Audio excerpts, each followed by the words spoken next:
नमस्कार दोस्तों। जिस तरह पक्षियों में मोर सबसे सुंदर है, उसी तरह अगर सुरीले कंठ की बात की जाए तो कोयल की आवाज़ पक्षियों में सबसे मीठी होती है। इसे अंग्रेजी में कुक्को कहते हैं, जो सर्वथा एक भारतीय पक्षी है। हमने अक्सर बसंत ऋतु में आम के पेड़ों या अन्य पेड़ों पर कोयल को गाते हुए सुना है। यह मुख्यतः बसंत ऋतु में ही गाती है। अन्य समय में भी ये हमारे आसपास होती है, पर गाती नहीं है। नर कोयल काला और नीलापन लिए होता है, जबकि मादा कोयल तीतर की तरह धब्बेदार चितकबरी होती है। कोयल की आंख लाल और पूंछ लंबी होती है। आपको यह जानकर आश्चर्य होगा कि केवल नर कोयल ही गाता है, मादा कोयल शांत रहती है।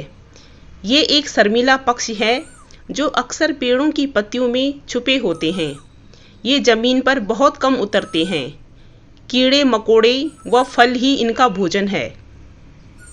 मादा कोयल कभी भी घोंसला नहीं बनाती या इसे घोंसला बनाना नहीं आता। यह हमेशा दूसरे पक्षियों के घोंसलों, ज़्यादातर कौवे के घोंसले में अंडे देती है, क्योंकि कोयल और कौवे के अंडे देने का समय लगभग एक ही होता है। इसके लिए वह कौवे के अंडों को या तो खा जाती है या फिर घोंसले से नीचे गिरा देती है और अपने अंडे वहां रख देती है।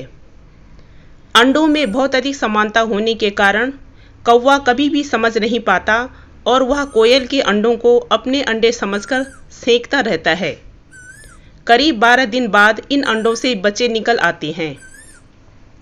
कोयल लगातार इन बच्चों की निगरानी करती है। कोयल के बच्चे भी कौवे के बच्चों से ज़्यादा चालाक होते हैं।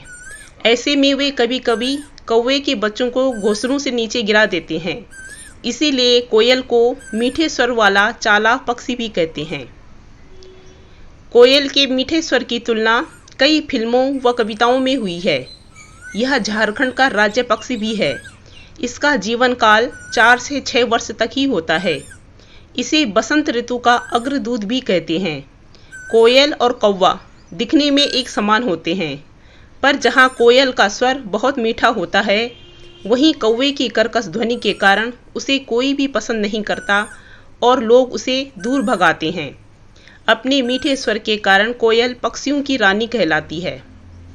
तो दोस्तों, हम सबको भी कोयल के समान मीठा बोलना चाहिए, ताकि कोयल की तरह हम भी लोगों के दिलों में अपनी जगह बना सकें। बहुत बहुत धन्यवाद।